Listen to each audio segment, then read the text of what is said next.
ম্যাচে দায়িত্ব পালন করে একটাও ভুল ডিসিশন দেননি শরাফুদ্দৌলা ইবনে সৈকত।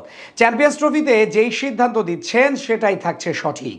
তাই সৈকত বন্দনায় এবার মেতেছে পুরো ক্রিকেট বিশ্ব। এমনকি তার বিপক্ষে রিভিউ নিতেই ভয় পাচ্ছে সব দলের ক্যাপ্টেনরা। আইসিসির বিশ্বসেরা আম্পায়ার এখন শরাফুদ্দৌলা। চ্যাম্পিয়ন্স ট্রফিতে সৈকতের এমন দুর্দান্ত আম্পায়ারিং নিয়ে বাকিটা জানবো রিপোর্টে।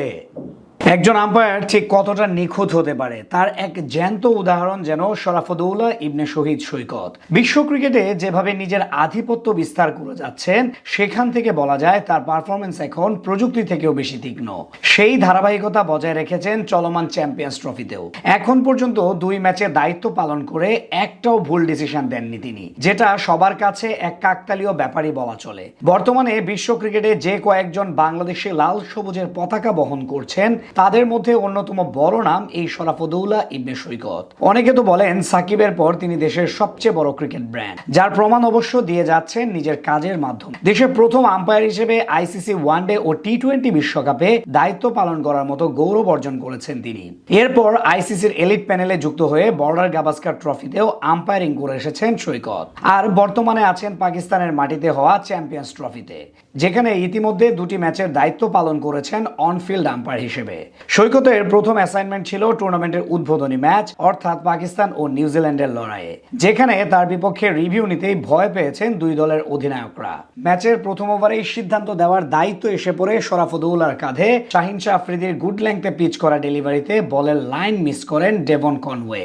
বল গিয়ে আঘাত হানে ব্যাটারের পায়ে, সাথে সাথে জোরালো আবেদন করে পাকিস্তানের ফিল্ডাররা, কিন্তু বিপরীত পার্শ্বে দাঁড়িয়ে আবেদন খারিজ করে দেন বাংলাদেশি আম্পায়ার শরাফুদ্দৌলা ইবনে সৈকত। পরে তার বিপক্ষে কোনো রিভিউ নেয়নি পাকিস্তান। একইভাবে সেই ম্যাচে আরো কয়েকটি সিদ্ধান্ত দেন তিনি, যেখানে সবগুলো ছিল সঠিক।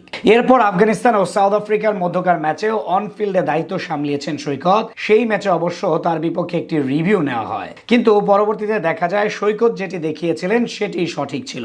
এরপর থেকে তার সিদ্ধান্তকে চ্যালেঞ্জ জানানোর মতো সাহসিকতা দেখাতে পারেনি কোনো দলের অধিনায়ক। তার এমন বিশ্বমানের আম্পায়ারিং দেখে এখন অবাক পুরো বিশ্ব ক্রিকেট। অনেকে তো মনে করেন এভাবে চলতে থাকলে খুব শীঘ্রই দুনিয়ার সেরা আম্পায়ারে পরিণত হবেন তিনি। সব মিলিয়ে দিন দিন যেন আরো বেশি সূক্ষ্মতা অর্জন করছেন শরাফুদ্দৌলা, যেটা অবশ্য একটা গর্ব করার মতো চিত্র টাইগার ক্রিকেট প্রেমীদের জন্য। বাংলাদেশের প্রথম আম্পায়ার হিসেবে গত বছর মার্চে আইসিসির আম্পায়ারদের এলিট প্যানেলে জায়গা করে নেন শরাফুদ্দৌলা। 2010 সালে মিরপুরে বাংলাদেশ শ্রীলঙ্কা ওয়ানডে দিয়ে আন্তর্জাতিক আম্পায়ারিং এ তার অভিষেক। সেখান থেকেই তার পথ চলা একের পর এক সাহসী সিদ্ধান্ত দিয়ে প্রযুক্তির মতো তীক্ষ্ণ হয়ে এখন সর্বমহলে আলোচনায় সৈকত। চ্যাম্পিয়ন্স ট্রফির আগে ওয়েস্ট ইন্ডিজের টি-20 বিশ্বকাপে এবং ভারতের মাটিতে হওয়া ওডিআই বিশ্বকাপেও ছিলেন তিনি।